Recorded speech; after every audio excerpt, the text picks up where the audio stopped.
Right. And tech updates में सबसे पहली खबर जो मैं आपसे शेयर करना चाहूँगी वो ये है कि home grown satellite imagery tool win हुई है, टूल बना है जिसको मिला है गूगल का प्राइज़। अहमद इकबाल और हंजिला बिन यूसुफ स्पेस साइंटिस्ट स्टूडेंट्स हैं जो Islamabad institute of space technology से हैं और इन्हें डेवलप किया है अपने फाइनल ईयर प्रोजेक्ट 2024 में जियो गैमा। और इन्होंने चूज़ किया है कि वो कोई मीनिंगफुल चीज़ बनाएं जिसके अंदर उनकी ना सिर्फ डिग्री की रिक्वायरमेंट्स फुलफ़िल हो रही हों, मगर ये एक open source large language model है जो कि इंटीग्रेट हुआ है विद गूगल अर्थ इंजन, और ये आपके लिए एनालाइज करेगा satellite imagery without complex coding. और इसको मिला है award for the best AI use case award at the Asia Pacific solution challenge in Manila, और ये ऑर्गेनाइज किया गया था by Google and Asian Development Bank. Selected ये जो home grown satellite imagery tool है, it was selected as one of the top 10 projects, और ये 750 कंट्रीज़ अक्रॉस 200 यूनिवर्सिटीज़ की पार्टिसिपेशन थी। और second Pakistani team after fast university को मिला है टॉप 10 और रिसीव हुए हैं $10,000 की grant from Google's DeepMind's Gemma academic programme. सितंबर 2024 में टीम ने एक्सपैंड किया है इंक्लूडिंग अब्दुल्ला आसिफ जो कि फ्रंट एंड डेवलपर हैं एंड खलीलुल्लाह जो कि टेक लीड हैं और AI इंजीनियर हैं।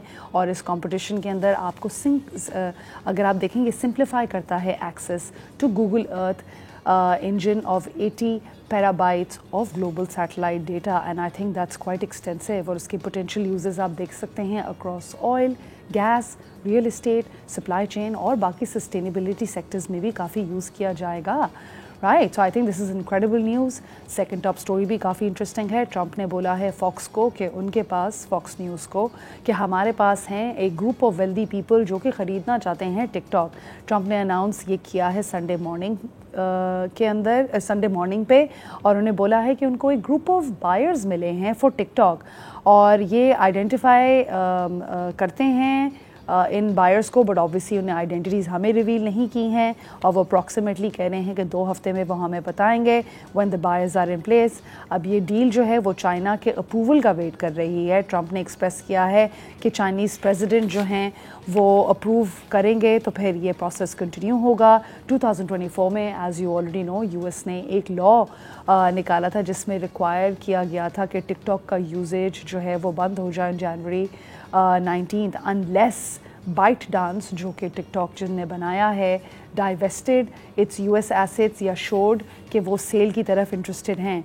ट्रंप ने ओरिजिनल डेडलाइन को 3 दफ़ा जो कि ऑलरेडी चेंज कर लिया है, सितंबर 17 अब एक्सटेंड हो गई है वापस। और ट्रंप ने क्रेडिट किया है टिकटॉक, और वो टिकटॉक को क्यों सपोर्ट कर रहे हैं, obviously as you already know because you know elections and young users are usually using TikTok, so he thought why not capitalise the market.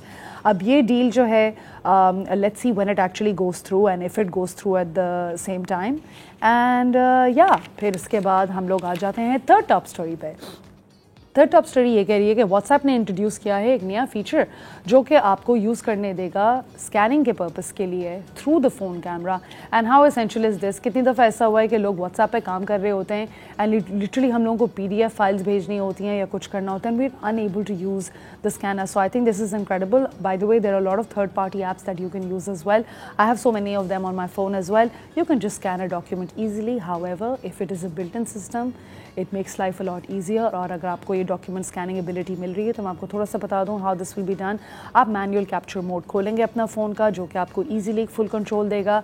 Carefully आप उसकी पोजीशनिंग करेंगे, आप उसकी लाइटिंग एडजस्टमेंट्स करेंगे, ऑटोमेटिक मोड डिटेक्ट करेगा कि document के edges कहाँ हैं, ऑटोमेटिकली वो आपका डॉक्यूमेंट स्कैन करेगा while activating the camera preview.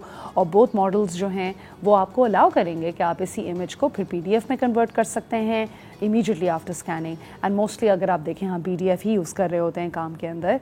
और ये जो है the scan file will remain stored on your device, और फिर ये आप PDF चैट्स में भेज सकते हैं, प्राइवेट चैट्स में भेज सकते हैं, काम पे भेज सकते हैं। कितने लोग हैं जो व्हाट्सएप के थ्रू काम करते हैं, तो आपकी ज़िंदगी कितनी आसान हो जाएगी बिकॉज आपके डॉक्यूमेंट्स कितने स्ट्रीमलाइन हो जाएंगे and you won't need separate scanning apps. And I have been one of those people. जब पुराने ज़माने में याद है प्रिंटर के ऊपर एक स्कैनर लगा हुआ होता था, I actually used to use those and it's incredible. That's not bad, but then one should move on with life and developments. फिर हम आ जाते हैं फोर्थ टॉप स्टोरी पे, जो कि कहता है एप्पल ने रीडिफाइन किया है आईफोन का एक्सपीरियंस विद इट्स iOS 26। अब क्या क्या ख़ास बात है iOS 26 में? देखें, ये एक मेजर आईफोन सॉफ्टवेयर अपडेट है और ये नया रीडिज़ाइन करके अपने tools and smart tools and app improvements आपको दिखा रहा है। इसके अंदर एप्पल इंटेलिजेंस की AI सिस्टम है जो कि बहुत ही पावरफुली इंटीग्रेटेड है throughout the phone. And आजकल आप देखें AI का ही ज़माना है। You can literally give a command and your phone will start working, right? I mean literally I can say hey सीरी और मेरा फ़ोन एकदम से ऑन हो जाएगा। आप देखें इसके अंदर बहुत ज़्यादा वाइब्रेंट और पर्सनल कस्टमाइजेशन ऑप्शंस होंगे एंड आई थिंक आप वॉइस कमांड के थ्रू भी कर सकते हैं।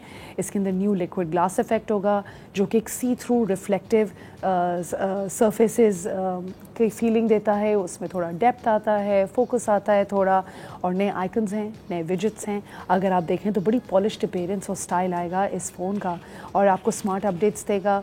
आप कार प्ले यूज़ कर सकते हैं, एप्पल म्यूज़िक यूज़ कर सकते हैं, maps, wallets, all of these new features are going to be available to you. नई एप्पल गेम्स की ऐप भी होगी जो कि लॉन्च करेगी as a central hub for finding and managing your games in an area, और ये expect किया जा रहा है roll out by the end of this year. And या अगर आप देखें AI जो है वो चीज़ों को कितना एक्सप्रेसिव, पर्सनल और एफिशिएंट कर रहा है। So I think this is great. फिर हम आ जाते हैं हमारी फिफ्थ टॉप स्टोरी पे, जो कि कह रही है AI researchers still don't fully understand कि हाउ दे क्रिएशंस वर्क। अब ये बहुत ही कोई क्रिप्टिक सी न्यूज़ लगी मुझे कि एडवांस AI मॉडल ने बहुत ही ट्रबलिंग सा बिहेवियर दिखाया, जिसके अंदर वो मॉडल जो था झूठ भी बोल रहा था, स्कीमिंग भी कर रहा था और थ्रेटन भी कर रहा था जिस क्रिएटर ने उस मॉडल को बनाया है, राइट? इसका नाम है Cloud 4 और ये रिपोर्टेडली जिस इंजीनियर ने बनाया था उसी को ब्लैकमेल कर रहा था और थ्रेटन कर रहा था about an extra marital affair that he was having. मतलब कि जो क्रिएटर था उसका एक अफेयर चल रहा था और उसी के AI मॉडल ने इसको बोला, थ्रेटन किया और फोर्स किया कि वो शट डाउन कर देगा, which is I mean a little bit scary. Horror movie नहीं लग रही बिल्कुल। ओपन AI का जो मॉडल है वो अटेम्प्ट अपने आप को उसने डाउनलोड किया ऑनटू एक्सटर्नल सर्वर्स एंड उसने कम्प्लीटली डिनाई कर दिया when I was cot. Sounds familiar but it's so scary when it's in AI, right?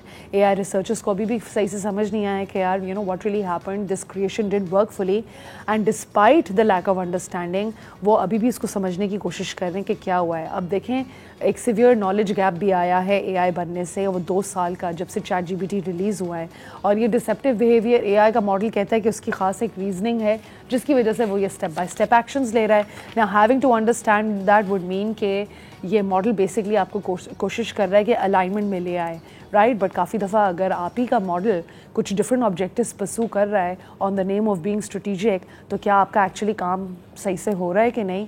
So researchers जो हैं वो अभी काफ़ी इसके ऊपर स्टडी कर रहे हैं, they trying to understand what really is going to happen and या अब अर्जेंट UI रेगुलेशन भी शुरू हो जानी चाहिए under the current administration to see कि हम मॉडल्स जो हैं वो इंटेग्रिटी के साथ बना रहे हैं, कोई ऑनेस्टी और डिसेप्शन नहीं है, कितने लोग हैं जो ये मॉडल्स यूज़ कर रहे होते हैं and how do we know if it works और नॉट। फिर हम आ जाते हैं हमारी लास्ट टॉप स्टोरी पे, जो कि कह रही है कि AI पावर्ड ऑटोनमस रोबोट्स जो है वो एक फेस ऑफ कर रहे हैं ना Chinese football tournament. I mean what is the world coming to? अगर आप देखें तो कतर में और बाकी जगहों पे भी AI रोबोट्स जो है वो कैमल रेसेस कर रहे हैं। I mean it's good in a way because you no end of the day I think injury से बचते हैं, गेम का एक थोड़ा डिफरेंट सा फील आता है, but I don't know how I feel about it. I need a human person to connect with, I feel. So अगर मैं एक फ़ुटबॉल टूर्नामेंट देखने जाऊँ जिसके अंदर bunch of you know robots खेल रहे हैं, I don't know how I would feel about it, maybe an experience.